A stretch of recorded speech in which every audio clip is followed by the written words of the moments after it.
Hey guys, it's Diana. Welcome back to my channel, and today we are redoing Olivia's house in Animal Crossing New Horizons. She recently moved to my island, and I did something I don't normally do with these. I made a mood board. I had the idea from a YouTube video that I saw where someone was making a mood board for their island. I will have the tweet linked down in the description so you can get a better look at it, because I know it was only up on screen for like a second, but I ended up kind of just channeling the color scheme that she liked, which was black and white.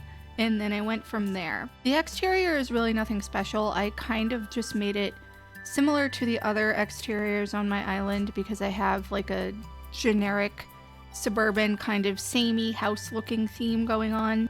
With the inside, I tried to keep most of the antique furniture, or at least some of it, the same in terms of the items. I did end up changing the color scheme to black, and I do at the very end change the fireplace to the white version, I believe, just so it matches the walls and everything better. For some reason though, I had the biggest trouble trying to figure out what to put on the walls and where. You'll see me struggle a lot with that, as well as just general furniture placement in this house. I'm really grateful that we are able to redo our villager houses on our islands, but the small footprint that we have to work with, the 6x6, it's fine, but I do wish that we could make the interiors bigger, even just by 2 tiles and make them 8x8, just so it would allow a little bit more to work with. I understand why it's a game constraint, but sometimes I feel like my creativity is limited by the small amount of space, and then I just end up making things look kind of the same all around for all my houses. I do try my best to have both a crafting table and a cooktop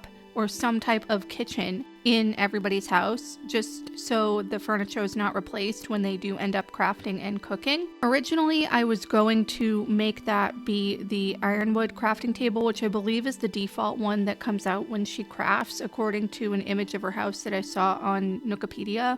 But I do make it the mini DIY crafting bench. I really struggled a lot with furniture placement, just trying to find a cohesive layout. I wanted her to have everything essential that she would need to live, and I know this is not The Sims, this is Animal Crossing. The animals are not really doing much inside their house other than cooking and crafting and hanging out. They don't really sleep, even though they have pajamas on at night and they do have bedtimes and they are asleep, but you can't go into their house while they're sleeping, so you can't see them using their beds. But I still like to have a bed in all of their houses of some sort, and even occasionally I will block it off by making a little partition wall or using some of the columns to change the space up a little bit and to just have a little bit of differentiation between some of the houses. I didn't end up doing this here. I do just keep the whole entire place open, very much an open concept, but I really did struggle with stuff on the walls, like where to put them. And I don't know why, because usually I feel like when I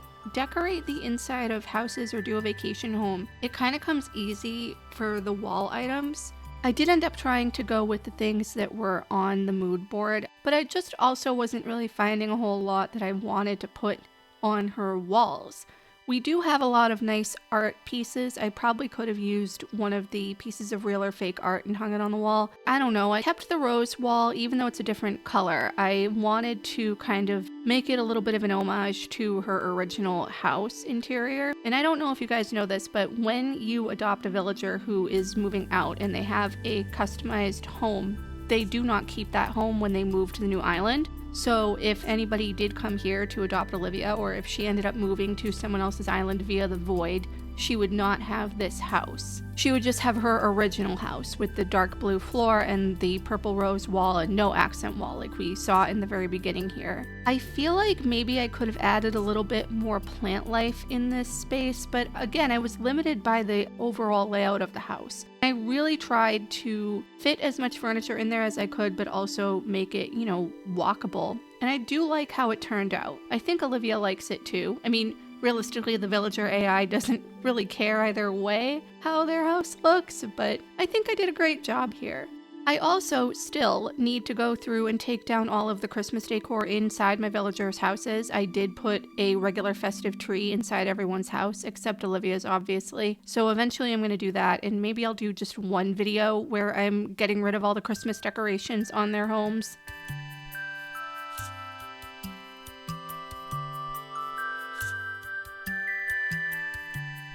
Anyway, that's her house. I really hope that you guys enjoyed watching this, and I will see you in the next one. Bye.